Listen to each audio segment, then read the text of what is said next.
በጀመራችሁበት ቋንቋ ጨርሱ እኔ መሄድ ያለብኝ ቦታ ቁጭ በይ ለምን የምታስጨንቀኝ ምን ያርበተብትሻል አረ እንደዛ ማለት ታርጊ አንቺ ተባክሽ እንደዛ አድርጊዋለሁ እኔ ላንቺ ተናገራለሁ እያስረዳሁሽ ነው በትክክል ምትረጂ ከሆነ ተረጂ ልንጀምረው ስንል ይላል በቃ አይነሳልህም አይነት ነገር ነው ከዛ ደግሞ ያው እሷም ደግሞ በቃ ያንተ ችግር ነው ማለት ጀመረች እኔም ደግሞ በዛ መሃል ትንሽ ሳይኮ ጀማመረኝ ነገር ፈጣሪ እንዴ እንደዚህ አይነት ወሬ እኮ እንዲህ ተብሎ አይወራም ምን ሆነሃል ማለት እንዴት በምን አይነት መንገር ነው እኛ ጋር ሊኖርብን የሚችለው እንዴ እሱ እንደምልሽ ገባም ነገር ይልሃል በቃ ይከብዳል ስለሷም ድንግል አይደለች እኔም ደግሞ ያው ማቀው ነገር ነው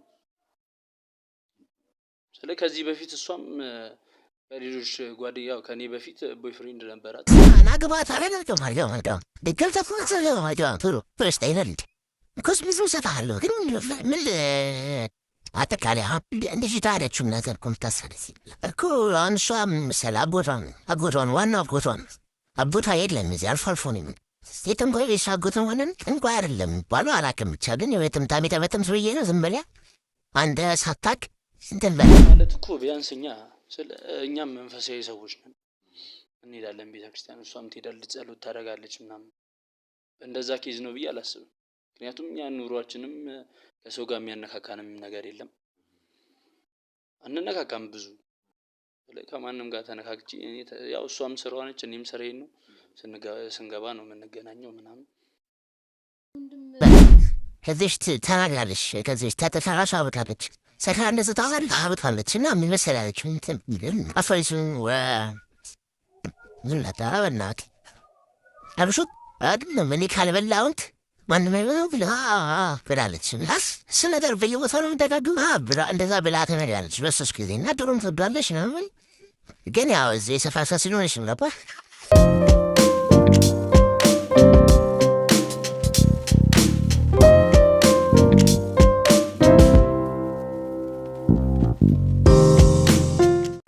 ሰላም ቤተሰቦች እንዴት አላችሁ ኢትዮጵያውያንና ኤርትራውያን ያላችሁበት የዓለም ጫፍ ሁሉ ሰላምታ ይድረሳችሁ ይህ የዘላለም ገጠመኝ ነው እኔ ደግሞ ዘላለም ነኝ እንግዲህ ወደ ቤተሰቦቻችን ዛሬ እኔም ማቀውን ያህልን እንነጋገራለን ከዛም ባለፈ ደግሞ ከዚህም ንግግሬም ትምህርት መውሰድ የምትችሉም ሰዎች ትኖራላችሁ ብዬ ተስፋ አደርጋለሁኝ እስከ ዝግጅታችን ፍጻሜ ድረስ አብራችሁ እንድትቆዩ ጋብዛችኋለሁ ለዩቲዩብ ቻናሌም ደግሞ አዲስ የሆናችሁ ካላችሁ የህይወት ሌላኛውን ገጽ የምትማሩባቸውን የምትመለከቱባቸውን ታሪክ በዚህ ቻናል ስለሚቀርብ በቀላሉ መማር መከታተል ያስችላችኋልና ሰብስክራይብ አድርጉን የደወል ምልክቷን መጫናችሁ ደግሞ ቪዲዮ በሚለቀቅበት ሰዓት በፍጥነት ወደ እናንተ ቪዲዮ እንዲደርስ ያስችላል ያን ማድረጋችሁን አትዘንጉ ሐሳብ አስተያየቶቻችሁ ደግሞ እኛን ያበረቱናል እንዲሁም ያጎለብቱናል የሚጠቅሙንም ደግሞ ወስደን እንደ ግብአት እንጠቀምበታለንና ኮሜንት መስጫው ላይ ሐሳብ አስተያየቶቻችሁን አስቀምጡልን እስከ ዝግጅታችን ፍጻሜ ድረስ አብራችሁን ቆዩ አንተም የጽሁፍ መልእክቱን ከላክልኝ በኋላ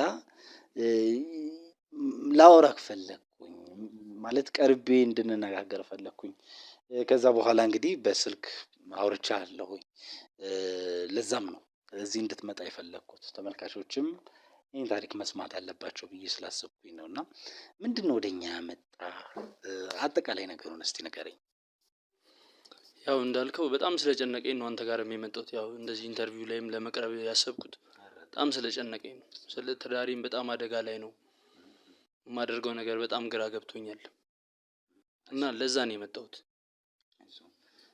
እንግዲህ ትዳር የሰው ልጅ ህይወት ውስጥ ትልቁ መሰረታዊ ነገር ነው አይደለ ትልቁ የሰው ልጆች ግብ የሚሰጡት ትልቁ በህይወታቸው ውስጥ የሚመኙት ነገር ትዳር ነው ትዳርክ ውስጥ ፈታኝ ነገር እንደገጠመ ነው ያወራኸኝና ያ ፈታኝ ነገር እንግዲህ ብዙዎቻችሁ ቤት ውስጥ ያለ እንደሆነ እረዳለሁኝ አስቀድሞም ስላወራንበት ብዙዎቻችሁ ትዳር ውስጥም እንደ ምክንያት ሆነው የሚቀርቡ ነገሮች እንደሆኑ አምናለሁ። ከሚከራከሩት ሰዎች በላይ ደግሞ አድርጎት ያየ ሰው ደግሞ ዛሬ ያጋጠምከኝ አንተ ነህ። ማለት ከትዳር በፊት ምንም አይነት ግንኙነት እንዳልነበራችሁ ስለነገርከኝ ነው ይህን ሀሳብ እያነሳው ያለሁት። እና ከዛ ወደ ትዳር ነው የገባችሁት ቀጥታ?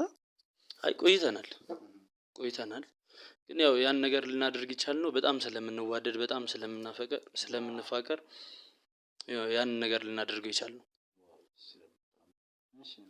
እና ያው ከተጋባን በኋላ ደግሞ የሆኑ ችግሮች መፈጠር ጀመሩ። ያው ትዳር ላይ ስትገባ ምናምን የሚፈጠሩ አንዳንድ ችግሮች አሉ።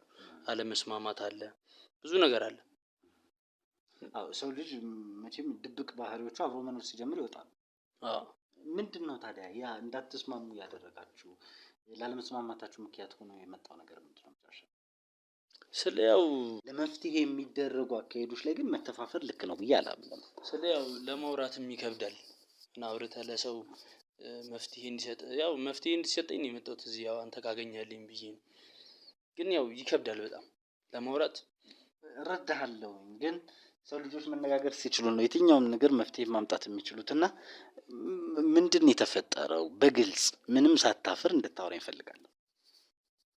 ያው እንግዲህ ለመሞከር ስናስብ አለ አይደል ያው ባልና ሚስት ስትሆን እንኳን ባልና ሚስት ፍቅረኛም ስትሆን ከዚህ በፊት የምታደርገው ነገሮች ምናምን ነገር አሉ እና ባልና ሚስት ስትሆን ምናምን ነገር ልጅ ለመውለድ የምትሞክረው ነገር አለ እና ለመሞከር ስናስብ በቃ አንችልም። መሀል ላይ የሆነ የሚገድበን የሚያቆመን ነገር አለ፣ የሚይዘን ነገር አለ መሀል ላይ።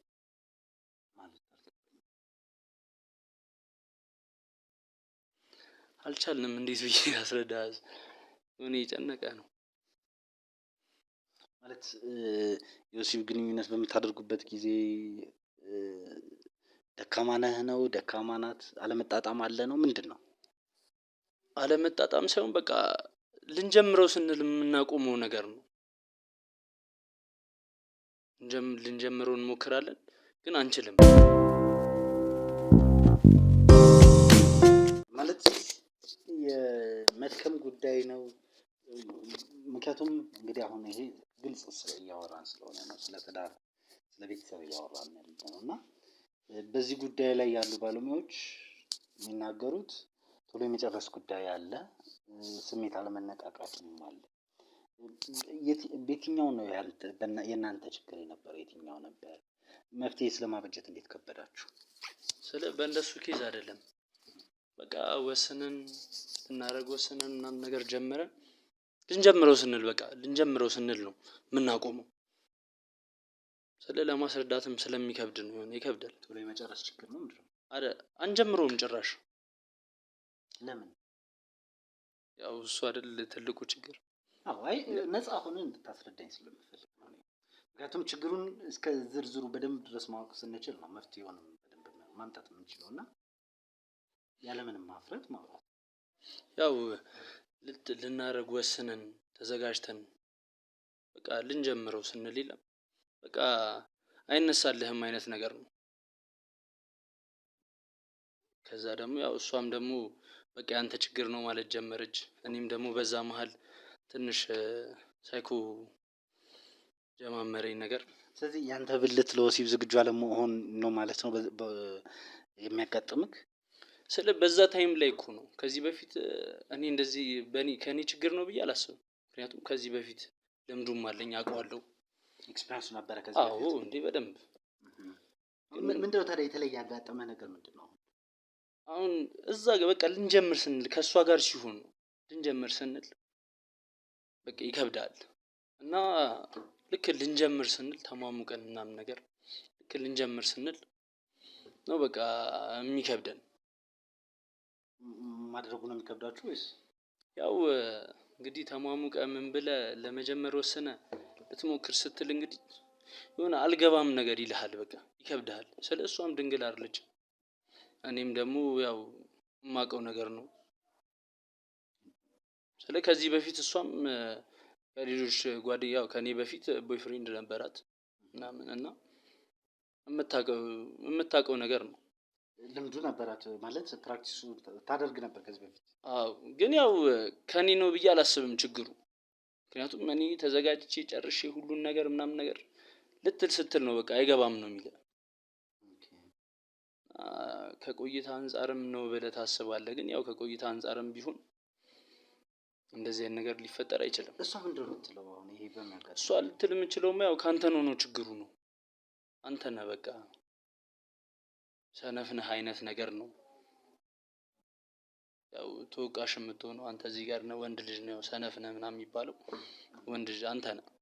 ባልሞከራችሁበት ባላደረጋችሁበት ሁኔታ ውስጥ ስለ ስንፍናና ጉብዝና ማውራት ይቻላል ማለት ያን ያህል ያው መሞከሩ ላይ ስላቃተ ገና ሙከራው ላይ ስለሆነ የሚያቀተ በዛ ኬዝ ነው ያው ሰነፍ ነህ ምናምን የምትለኝ እንጂ ያው ወንድ ልጅ ነው መቼም ትረዳለህ። ምንድነው ግን ያንተ ግምት በተፈጠረው ጉዳይ ላይ ምናልባት ይሄ የሆኑ ወይ ብለህ ውስጥ ከራስ ጋር የምትሟገትበት አንዳንድ ጊዜ ከሰዎች ጋር አውጥተን ማናወራቸው ከዛ በኋላ ግልጽ ግን አይምሯችን ማያልፉን እውነታዎች ይኖራሉ አይደል? ይሄ ስለሆነ እኮ ነው ይሄ ስላለ እኮ ነው የሚለን አንዳንድ ጊዜ እውነታ የሚጋፈጠን እውነታ አለና ዛሬ ደግሞ ያንተን ትዳር ስለማዳን ነው እያወራን ያለነው፣ ስለ ቤተሰብህን ማዳን ነው እያወራን ያለነውና ሁሉ ነገር ግልጽ መነጋገር ያለብን ይመስለኛል። የምን ችግር ይመስልሃል? እኔ ከሷ ነው ችግሩ ነው የምለው እኔ። ምክንያቱም ያው ልምድ አለኝ እኔ። ወንድ ልጅ ከሆንክ ያው አያቅተህም፣ ይሄ ነገር ቀላል ነው ላንተ እንደዚህ አይነት ነገር ለማድረግ። ግን ያው ካለ ፍላጎትም አለ አንዳንዴ እንደዛ ብዬ ነው ማስበው። ስለዚህ የምትገምተው የምትጠረጥረው ሌላ ነገር አይኖርም ማለት ነው? እኔ ጋር የለም። እንግዲህ ለምሳሌ ይሄን አሁን እኔ ደጋግሜ እየጠየቅኩ ያለሁት እኔ ጋር የተለያዩ ኬዞች ይመጣሉ፣ የተለያዩ ታሪኮችን አስተናግዳለሁ በተለያየ ጊዜ ማለት ነው። ከሰዋዊ በሆኑ ውጪ በሆኑ በመንፈሳዊ መልኩም የሚሰሩ አንዳንድ አካሄዶች እንዳሉ ከዚህ በፊት ያጋጠሙኝ ኬዞችም ስላሉ ነው። እኔም ጋር የመጡ ታሪኮች ስላሉ ነው የዚህን ያህል ተጭኜ የማወራክ። ያው እንደሱ ለማለት እኮ ቢያንስ እኛም መንፈሳዊ ሰዎች ነን፣ እንሄዳለን ቤተክርስቲያን፣ እሷም ትሄዳለች፣ ጸሎት ታደርጋለች ምናምን። እንደዛ ኬዝ ነው ብዬ አላስብም። ምክንያቱም ያ ኑሯችንም ከሰው ጋር የሚያነካካንም ነገር የለም፣ አንነካካም ብዙ። ከማንም ጋር ተነካክቼ ያው እሷም ስራዋ ነች እኔም ስራዬን ነው፣ ስንገባ ነው የምንገናኘው ምናምን። እንደዚህ በሰው ኬዝ ምናምን ነገር አይመስለኝም። ትዳሬን ያው ለማዳን ነው፣ ትዳርን ታደናለህ ምናምን ነገር። ግን በቃ ሲያቅተኝ ነው የመጣሁት ወደዚህ። ፈጣሪ የሚያውቃል፣ እግዚአብሔር የሚያውቃል። ዋናው አንተ ልብህ ንጹህ መሆኑ መቻል፣ የምታስበው የቆሸሸ ክፋት አለመኖሩ ነው በውስጥ። ያ ከሌለ እግዚአብሔር ለሁሉም ለልጆቹም ያዳላ አምላክ አይደለም። ለሁሉም ከጎናችን ነው፣ ለሁላችንም ከጎናችን ነውና ወደሱ ማየቱ የተሻለ ነው ብዬ አስባለሁኝ። እንዳልከው ደግሞ እሷንም ሔዋንንም አግኝቼ ለማውራት እሞክራለሁኝ። እናመቻችና የምንገናኝበትን ሁኔታ እስከ ዛሬ ከሰዓት ድረስ ላገኛት እሞክራለሁኝ።